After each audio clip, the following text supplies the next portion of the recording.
Greetings, toy heads, and welcome to another episode of Go Figure with me, your host, Eli Williams. And today we are having a look at the Hasbro Marvel Legends series Cassie Lang Build-A-Figure Kang the Conqueror from Ant-Man and Wasp Quantumania.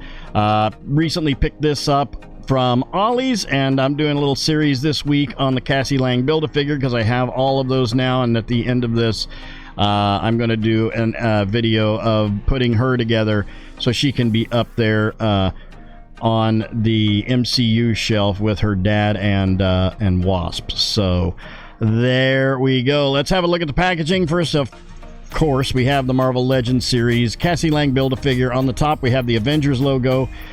For I don't know why it wouldn't be the Ant-Man logo, but we got Kang the Conqueror. There you can see the MCU Kang the Conqueror in all his Kang the Conqueriness. Marvel Studios Ant-Man Wasp Quantumania. Warning, choking hazard, don't put toys in your mouth. Plastic-free packaging, multilingual, Hasbro logo. On the side here, we have some artwork for Kang from the movie Marvel Legends series at the bottom. On this side, we have the Cassie Lang Build-A-Figure pick with Marvel's Wasp, Kang the Conqueror, Ultron, Marvel's Egghead, Marvel's Crossfire, and future Ant-Man. On the back here, we've got a picture of the Build-A-Figure pieces, which he comes with the masked and unmasked head for Cassie, and it looks like he's got a couple sets of hands there. Jibber jabber legal jargon across the board, ages 0 to 3, you know what that means. If your child is not born yet, they shouldn't play with these toys. That's right, you're welcome. Barcode and Houses of Klingon Hasbro logo on the bottom. More of that multilingual plastic-free packaging.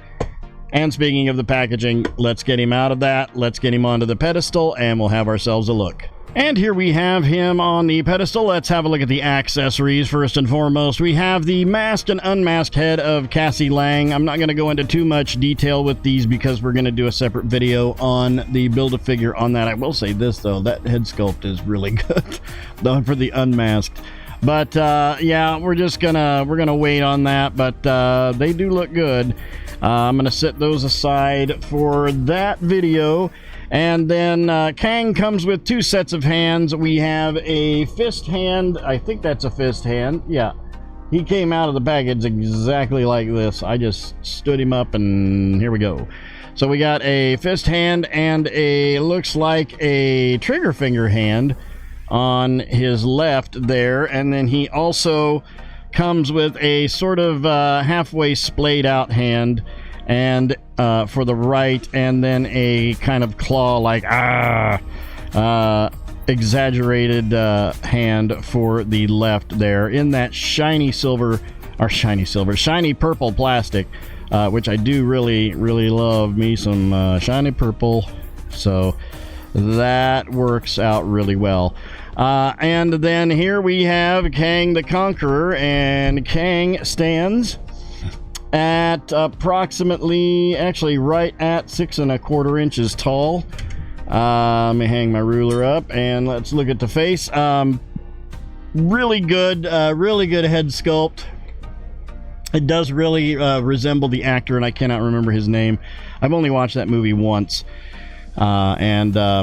which it was pretty decent. It was okay. I don't know that we necessarily needed that movie, but it sets up the whole Kang, thing. So but looks really good. I do love the shiny silver plastic and the green. Really match up well together. It's very Lex Luthor with the purple and the green, or Joker. Yeah, and you got that blue face there. Actually, it's a really nice face sculpt. Now that I got it up into the camera and we can see that a little better. They did a really good job with the costume in the movie, and they sculpted this figure, I think, pretty well. I don't know, there's a couple things that actually right here you can see there's a little bit of loosey-goosey going on with that left leg, so that he may be a shelf hazard. But really nice. You got that shiny purple down into the matte green, popping back and forth there. I've got that belt, bottom part of the upper, it almost looks like the cape in this is the same piece going down, and then the belt holds it all together. But you've got that purple and green, or purple, shiny purple and matte green going all the way down. And with the cape, you've got that inlaid purple, and it is very sculpted onto there. And you've got that sort of computer sort of texture to that green in the cape. And then you got a little bit of blue on the face and a little bit of blue peeking out, paint apps on those little side pieces right there. And then in the back, we've got that little blue right there. I'm not sure what that is. If he plugs himself in at night or something. But yeah, looks really good. Looks really good. Going over articulation, we have is that a static neck? Can't tell. Yeah, that's a static neck with a dumbbell going up into the head. The head actually pops off very easy. Static neck with a dumbbell going up into the head, giving us full rotation on the head. A little bit of down, not too bad on the back, and then really good tilt on there. Down to the arms where we've got, this is going to be a problem. This is the other thing that I noticed. Arms up to right about there. That is as far as the arms are getting. You cannot get a full rotation on that where that shoulder is because it is tucked underneath there. So bad design there on the costume. Well, I mean, on the sculpt really with the figure, not the costume for the movie, because I'm sure that was cloth, so that probably shouldn't. I don't know if they could have done soft goods on that, but there is a bicep swivel with a double elbow going right to there, which works really well. Down to the waist where we have a ball joint on the waist for a little bit of hula hoop, and oh man, it kind of memories back into play. Yeah, I don't know exactly what is in there, but it is a ball joint, but I don't know. It's kind of weird. But you've got a little bit in there. You kind of have to... Oh, there we go. It's detented. Okay, now it's kind of worked its way out. Okay. Didn't know there for a minute. Legs out to there. Not a drop-down ball joint, but we do have a thigh swivel with a double knee going back to there, where that catches right there. Down to the feet where we have detents on the feet and a forward rocker on the feet. I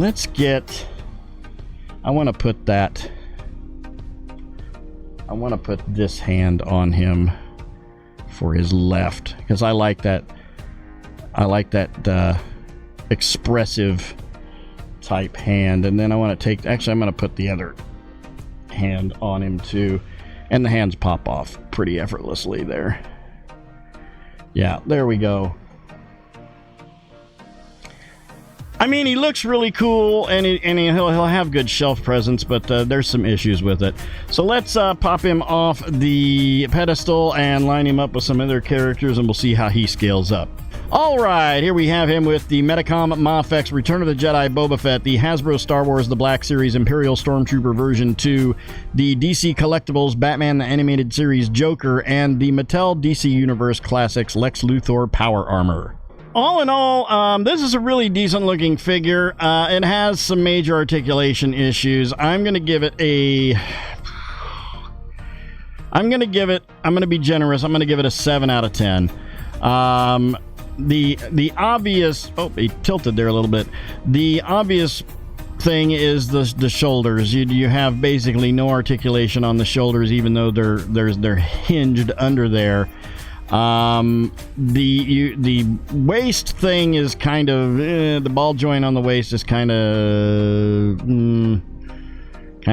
yeah. But other than that, I mean, it looks really good. It's going to have great shelf presence, and at the end of the day, that's what really counts in this, is them looking good standing up there with everybody else. So 7 out of 10 for me on this one, and that will do it for this episode. So thank you guys for watching. I hope you enjoyed that. Please remember to like, comment, and subscribe. Smash that bell so you can get information on all the good things coming out of my channel. You all have yourselves a great week and a great day. I'll see you next time, and until then, don't forget to get your figure on. Take care.